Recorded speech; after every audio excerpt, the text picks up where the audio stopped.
নতুন এক স্বাদ ও অভিজ্ঞতার খোঁজে যারা ছুটে চলেন তাদের জন্য চীনের ইউনান প্রদেশের ছুশিয়ং-ই অঞ্চলের বুনো মাশরুম এখন অন্যতম আকর্ষণ।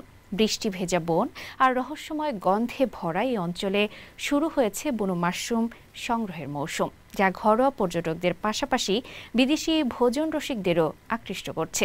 বিস্তারিত থাকছে প্রতিবেদনে।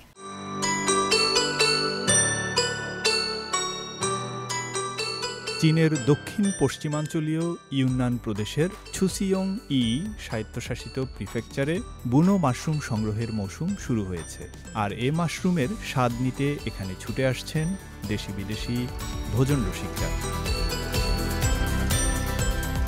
ছুশিয়ং-ইর নানহুয়া কাউন্টিতে আছে ঘন বনাঞ্চল ও বৈচিত্র্যময় পরিবেশ। সেখানে পাওয়া যায় চীনের মোট ভোজ্য বুনো মাশরুম প্রজাতির ৩৫৪টি। এই বনজ সম্পদই এখন নানহুয়ার অর্থনীতির অন্যতম স্তম্ভ।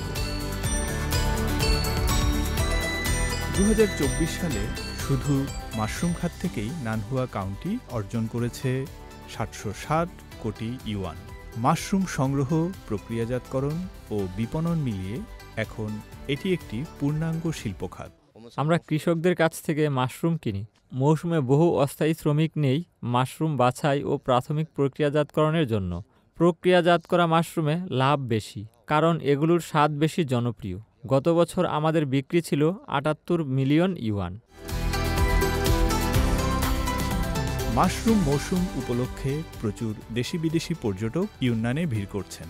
ইউনানের হটপটে টাটকা বুনো মাশরুমের সুবাস থেকে শুরু করে তেল মশলায় ভাজা সুস্বাদু রান্না সবই পর্যটকদের কাছে এখন দারুণ প্রিয়। স্থানীয় রেস্তোরাঁ মালিকদের মতে এখন অনেক বিদেশি পর্যটক ইউনানে নেমেই মাশরুম খাওয়ার জন্য ছুটে যান। বিশেষ করে থাইল্যান্ড, কম্বোডিয়া, ইন্দোনেশিয়া ও যুক্তরাষ্ট্রের পর্যটকদের প্রথম কাজই হলো এই মাশরুমের স্বাদ নেওয়া। বুনো মাশরুমের এই জনপ্রিয়তা ইউনানের মাশরুম কেন্দ্রিক রন্ধনশিল্পকে নিয়ে গেছে বিশ্ব দরবারে। এতে রপ্তানির সুযোগ যেমন বাড়ছে, তেমনি গ্রামীণ অর্থনীতিতেও তৈরি হচ্ছে নতুন আয়ের উৎস। ফয়সাল আব্দুল্লাহ, সিএমজি বাংলা।